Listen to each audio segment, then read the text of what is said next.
Now, what are the rights, responsibilities, and roles of the wife towards her husband when it comes to sexual intimacy? Mufti Menk?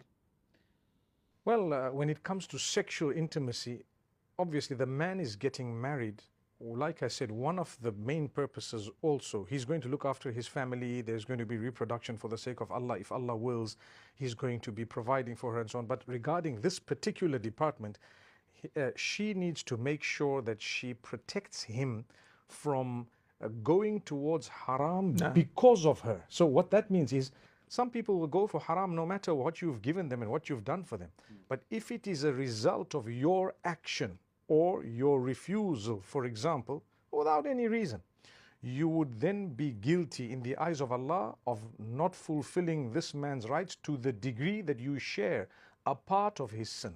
Wow. Sweet. Right?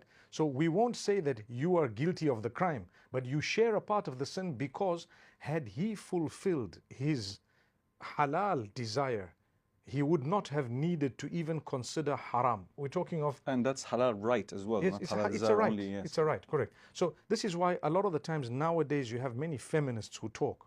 And it's open. They say, I don't need to be intimate. What's the issue? Well, in the eyes of Allah, there is an issue. The reason is quite simple.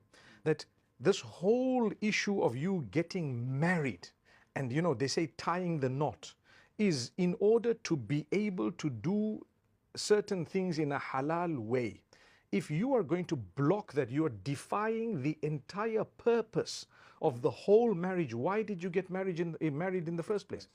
So you would be held liable in the eyes of Allah. Similarly, if it was the opposite way around, women would cry foul to say, listen, this guy's not satisfying me. We've had hundreds of cases come to, he's not satisfying me. This guy's like this, he's like that, he's gay, or whatever they say.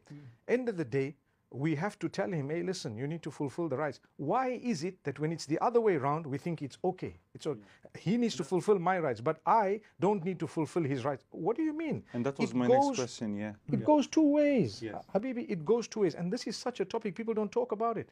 So if there is any woman out there who thinks that I just have a choice completely in Islam, then unfortunately the Islam you're following is not the same Islam that came with the Prophet. So does that mean that